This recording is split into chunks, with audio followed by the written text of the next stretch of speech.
ঘটনার সপ্তাহের আগে মানে হ্যাঁ দুনো ভাইয়ে ঝামেলা টুইছে।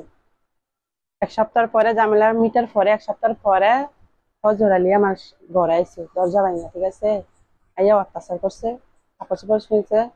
পরে ছেলেরা আইছে, আসাম মায়ের দূর করছে। আপনারই আমারও মারছে, হজর আলীরও মারছে। আমার সাথে আপনার সম্পর্ক কি ছিল? সম্পর্ক কি আসছিল আপনার বাড়িতে?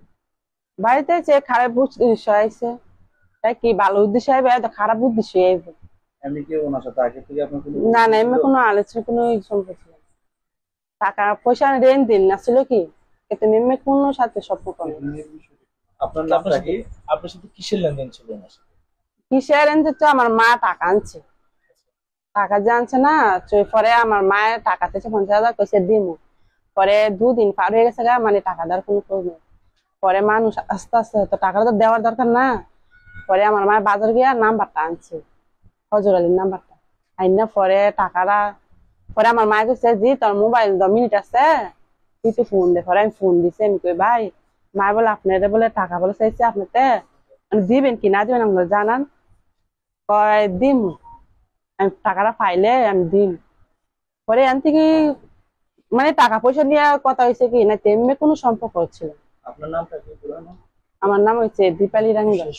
তারপরে ওই সম্পর্ক পরে কি হয়েছে, মানে টাকা টাকা যখন টাকা চাইছে? চাইছে, মানে টাকা চাইছে, আমরা বইলা দিছি যে আমার মার কাছে যায় না, আমি শ্বশুর বাড়িতে বসছি। আচ্ছা, এতটুকুই কি, মানে টাকার মা না দিলে তো আমার কাছে ফোন দিচ্ছে, তেমনি কোনো সাথে কোনো সম্পর্ক নেই। আচ্ছা।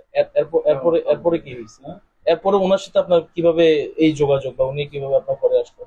এমার্জেন্সি আইছে তো বললামই তো, ঘর আইছে, দরজা ভাঙছে। বৃহস্পতিবার ঘটনা ক্লিয়ারলি ভাবে বলেন। বৃহস্পতিবারে রাতে 11:30 বাজে মানে হজর আলী আইছে, ঠিক আছে, একটা ডাক ডাক দিছি। ডাক দেওয়ার পরে আমি কিছু কে হেঁটে কইছে আমি ওই দরজা মেলাতে, আমি দরজা মিনা দেখে মানে মুরাদা ডাক্কা দিছে, হ্যাঁ ডাক্কা দেওয়ার দরজা মেলে না। পরে মুরাদা মানে দরজাটা ভাঙ্গা গেছে কি, ভাঙ্গা অত্যাচার করছে। তখন আপনার পরিবারের লোকেরা কই ছিল? আমার পরিবারের লোকেরা, আমার সপ্তাহ পর পর একটা অনুষ্ঠান হয়, এই অনুষ্ঠানে গেছে। আপনি জান নাই? আমি যাই না, মানুষেরা মুরব্বীরা যায় কি, আমি যাই না, দূর না, একটা মসজিদের বয়স্ক লোক তারা যায়। আপনার সাথে তখন কে কে ছিল? আমার সাথে কেউ ছিল না, আমার ছেলে মেয়ে আছে। না আমার কেউ প্রেশার দেন, আমি মামলা করছি, আমি আবার উঠাইলাম। আপনি উঠাই ফেলবেন? হ্যাঁ, কেন উঠাই ফেলবেন? আমি 10 জনে ভালো চাই। এটা তো আপনার 10 জন সে আপনার ক্ষতি করে গেছে, আপনি তার ভালো চান, মামলা কেন উঠে? মামলা করার পর মামলা কেন উঠে? মানে ঠিক আছে, আমি মামলাটা, কেউ আপনাকে কোনো টাকা অফার করছে কিংবা হচ্ছে না না, আমার কেউ চাপও দেয় না বা কেউ টাকার লোভে দেখায়নি।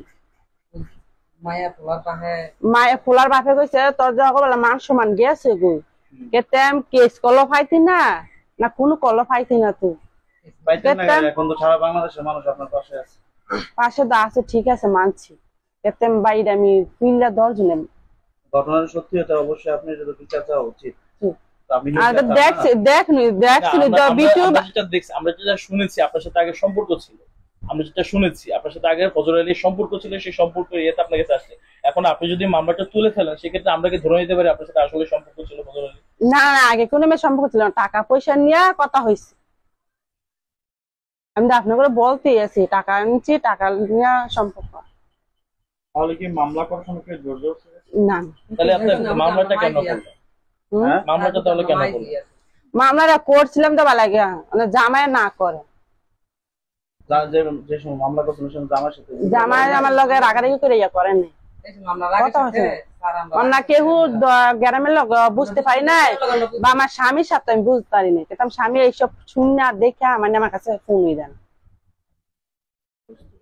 বুঝছেন তো, কিন্তু আমাদের ছেলে মেয়ে আছে। ঘটনাটা তো আপনার বাবার বাড়িতে হয়েছে। বাপার বাড়ি নিয়েছে।